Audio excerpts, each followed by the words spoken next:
പുതുവർഷം ഇങ്ങ് വന്നില്ലയോ? പുതിയ തീരുമാനങ്ങൾ എടുക്കാനും ചെയ്തുകൊണ്ടിരുന്ന ചില കാര്യങ്ങൾ വേണ്ടെന്ന് വെക്കാനും ഒക്കെയുള്ള നല്ല സമയമാണിത്. അപ്പം ഈ പുതുവർഷത്തിൽ പുതിയൊരു കാര്യം കൂടി ഉൾപ്പെടുത്തുക. തുടങ്ങിയിട്ടില്ലെങ്കിൽ തുടങ്ങുക. നിർത്തിവെച്ചവർ വീണ്ടും അത് തുടങ്ങാൻ ശ്രമിക്കുക. വായന. എല്ലാവരും വായിച്ചു വളരുന്ന വർഷമാകട്ടെ 2025.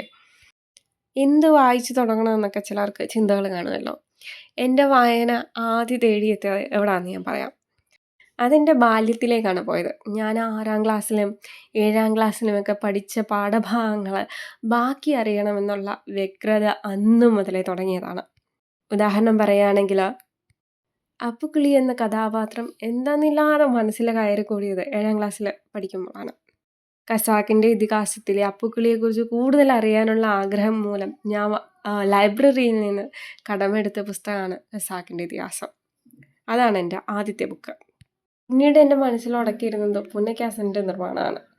ആമിയും ചേട്ടനോടുണ്ടാക്കിയ പുന്നക്കാസൻ്റെ ബാക്കി അറിയാനായിട്ട് ഞാൻ മാധവിക്കുട്ടിയുടെ ബാല്യകാല സ്മരണകൾ വാങ്ങിച്ചു.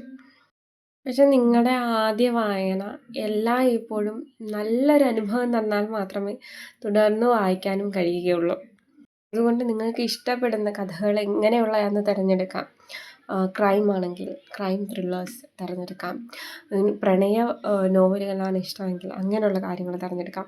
അപ്പോൾ തിരഞ്ഞെടുപ്പിലും കുറച്ച് ശ്രദ്ധ കേന്ദ്രീകരിച്ച് തിരഞ്ഞെടുക്കുക. ആദ്യ വായന എല്ലായ്പ്പോഴും മടുപ്പില്ലാതെ നിങ്ങൾക്ക് വായിക്കാൻ സാധിക്കട്ടെ എന്ന് പ്രാർത്ഥിക്കുന്നു. ഇനി വായിക്കാനൊക്കെ തിരഞ്ഞെടുത്തു. ഒരു വായന വായിച്ചു കഴിഞ്ഞിട്ട്, ഒരു പുസ്തകം വായിച്ചിട്ട് പിന്നെ അത് വെക്കരുത്. അപ്പോൾ നമുക്ക് എന്നും ഒരു മോട്ടിവേഷൻ പോലെ വായന ഉണ്ടായിരിക്കണമെങ്കിൽ എന്തൊക്കെ ചെയ്യാമെന്ന് നോക്കാം. ഞാൻ ചെയ്യുന്ന കാര്യമാണ് പറയുന്നത്. നമുക്ക് ഇൻസ്റ്റാഗ്രാമിലും ഫേസ്ബുക്കിലൊക്കെ കുറച്ച് പേജുകൾ ഫോളോ ചെയ്യാം. ബുക്ക് പബ്ലിഷ് ചെയ്യുന്നവർ, കുറച്ച് എഴുത്തുകാർ, പിന്നെ വായിക്കുന്നവർ, എഴുതുന്നവർ, അവരെന്തൊക്കെ എഴുതുന്നു, അവരെന്തൊക്കെ വായിക്കുന്നു എന്നൊക്കെ അറിയുന്നത്. നമ്മൾ വായിക്കാൻ തിരഞ്ഞെടുത്തില്ലെങ്കിൽ പോലും പതുക്കെ കേട്ട് അതൊന്ന് വായിച്ചാൽ കൊള്ളാമല്ലോ എന്ന് തോന്നുന്ന രീതിയിലേക്ക് എത്തും. അങ്ങനെയാണ് ഇപ്പോൾ കാണുന്ന പല ഫേമസ് ബുക്കുകളും എല്ലാവരിലേക്കും എത്തുന്നത്. അതിനുവേണ്ടി നിങ്ങൾ ഈ കാര്യം ചെയ്ത് നോക്കൂ. നിങ്ങൾക്ക് നല്ലൊരു റിസൾട്ട് ഏതായാലും കിട്ടുന്നതായിരിക്കും. പിന്നെ ഇനിയൊരു കാശ് കൊടുത്ത് ബുക്ക് വാങ്ങിക്കാൻ താല്പര്യമില്ലാത്തവർ പത്രം വായിച്ചു തുടങ്ങുക. പത്രം നല്ലൊരു മാധ്യമമാണ്. പ്രത്യേകിച്ച് എൻ്റെ അനുഭവത്തിൽ സൺഡേ സപ്ലിമെൻറ്റ് കിട്ടുവാണെങ്കിൽ ആ ഒരു പേജ് മാത്രം മതി.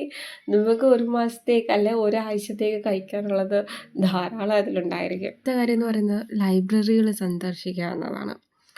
ബുക്ക് എടുത്തില്ലെങ്കിൽ പോലും നിങ്ങളെല്ലാം വായിക്കാനുള്ള എന്തെങ്കിലും പ്രചോദനം അതിനുണ്ടാക്കാൻ സാധിക്കും. അപ്പം ഏതായാലും വായിച്ചു തുടങ്ങിയാൽ ഇവിടെ പറയാൻ മറക്കരുത്. പുതുവർഷത്തിൽ പുതിയ കാര്യങ്ങൾ പുതിയതായിട്ട് തുടങ്ങാൻ സാധിക്കും. ഇനി ഈ വർഷം ഞാൻ എടുക്കുന്ന പുതിയ തീരുമാനം എന്താണെന്ന് പറയാം. ജേർണൽ എഴുതുക. ജേർണലിങ് എങ്ങനെയാണ് എഴുതേണ്ടത് എന്നൊന്നും എനിക്ക് വ്യക്തമായിട്ട് ഐഡിയ ഇല്ല. എൻ്റെ ഫസ്റ്റ് അറ്റംപ്റ്റാണ്. അപ്പം ഇനി ജേർണലിൻ്റെ അപ്ഡേറ്റ്സ് ഒക്കെ കാണാം.